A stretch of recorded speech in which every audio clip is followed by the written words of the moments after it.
Recap of the game. I do really enjoy how we finished.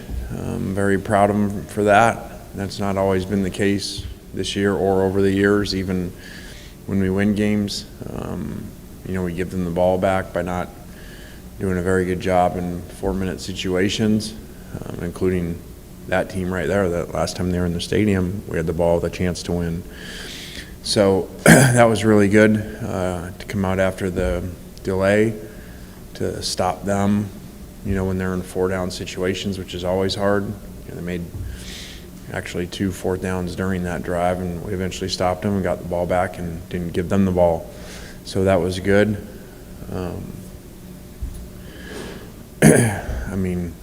Obviously there was run issues. Both sides good and bad. For us offensively, it was really good to have that many yards rushing, and 300-yard rushers is a lot of people doing things right, not just the offensive line, and not very many negative runs at all with, besides two knees, 67 carries.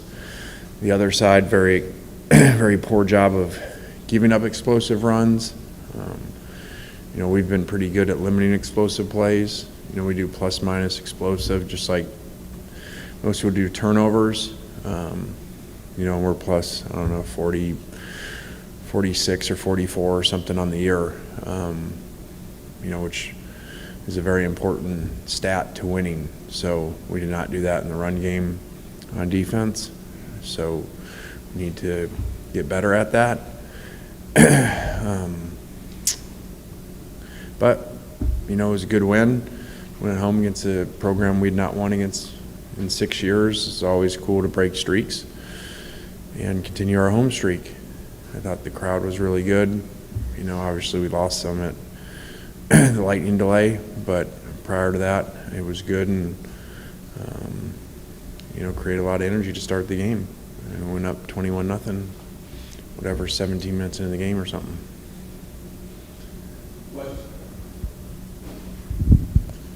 Lane, with how explosive and dominant the running game was on Saturday between the running backs and also Jackson, obviously, you can't expect to get 400 yards and that amount of touchdowns all the time with those guys, but how sustainable do you think, an above-average level of production could be with, with that group? Well, obviously you got to be realistic in any level, but especially the SEC, that's not going to happen. And, whatever they said, that's, I think, the most yards in 10 years or something in SEC versus SEC games. So we've had 2 really explosive run games, in Georgia Tech and in that game. But, we've got to be consistent, run the ball really well. Those numbers aren't going to be like that every week. And, people coach. And so they gear up to stop certain plays once you run them. So it's not like we were just running normal inside zone and making all those yards. There were a lot of schematical perimeter runs and crack blocking and things in there that, people will coach up. You don't get to, just keep running the same plays and they work very long, in my opinion. When you guys reviewed the film, were you able to pinpoint anything specific that was going wrong with the run defense, or was it kind of just a lot of different things? Yeah, I think we started really well. I want to say 4 series in a row to start the game, and and then we jumped out of some gaps and we missed some tackles, and that's usually what goes on in the run game for explosive runs. And we have a lot of people up there, and so when it breaks, they break bad. In what we were doing, because we were up there a lot because of the run and because of the quarterback we were playing. And so the problem with that is when it breaks, there's not a lot of people back there. LSU's got another quarterback that likes to run. You guys have struggled a little bit against those dual threat guys. What are the challenges you've seen so far about Jaden Daniels? I thought he played great the other night, running and throwing, and have seen him before.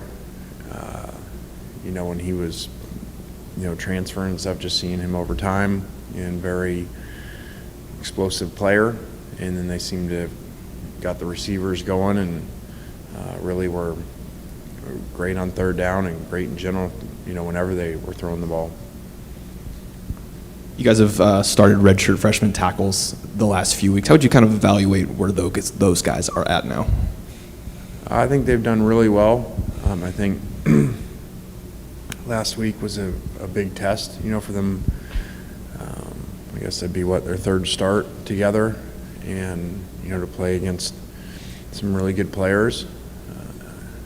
So they did really well and protected the quarterback well and really did good in the run game.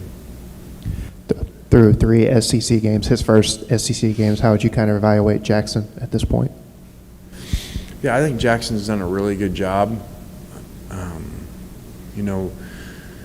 Running the system within the system. You don't see a bunch of screwed up plays or formations or, where it looks like he's going the wrong way or the back is. And a lot of that is, him communicating this stuff because of how we run the system and how fast it has to go. So I think he's done a great job with that. The interception was a freak interception. So I think he's done a really good job. Just your first kind of sustained road trip, back-to-back road games. Just I know you talked about these road games with this team before. Just, are there challenges now, or how do you feel they've kind of handled those two heading into these next two? Yeah, I think we've played really well on the road. Obviously, this is a different animal, than the first two places that we played, and so no disrespect to those places, but this will be a real atmosphere and crowd noise and for our guys to go into, and with that's a lot of challenges of just staying focused and doing things really well, and it'll be very challenging.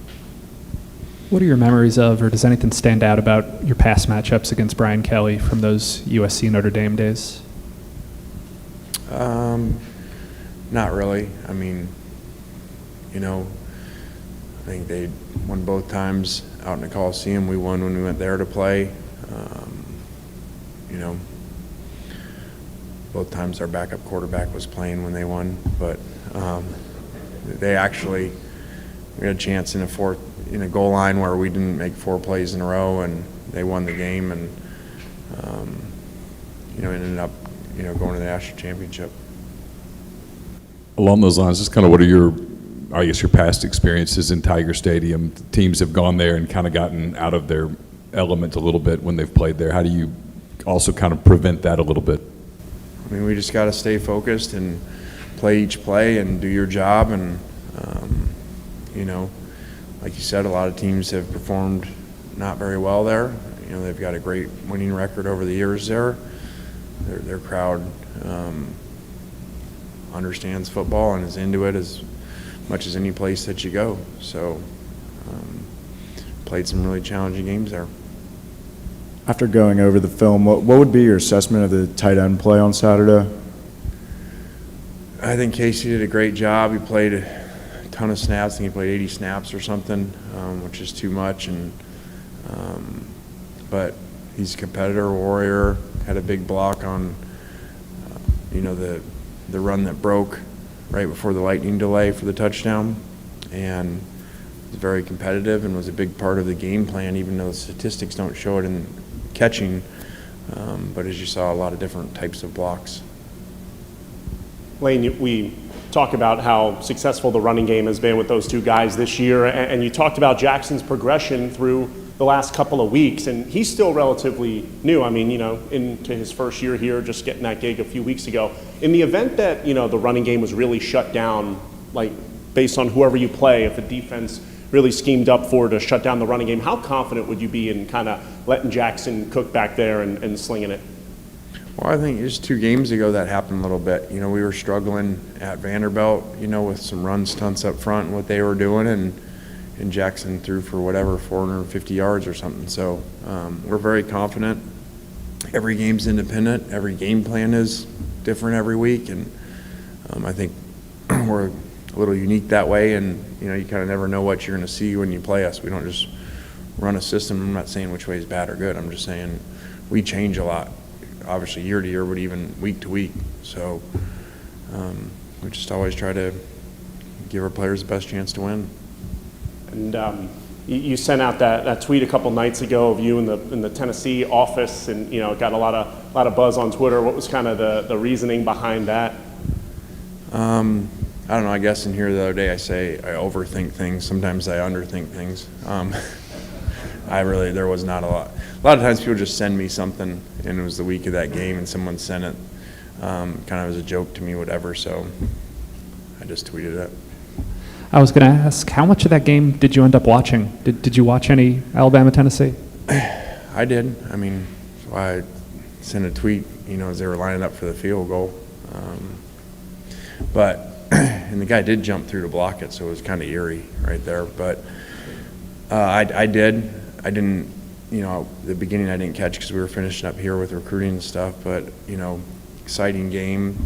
And it's just that's football, like a game goes either way, just like we get in those games like Kentucky. And so it's just always kind of funny for me to see fans and everybody, when a game can go either way. One side misses a kick, one makes it, and, the whole world's changed. Anything else for Coach? Thank you. All right.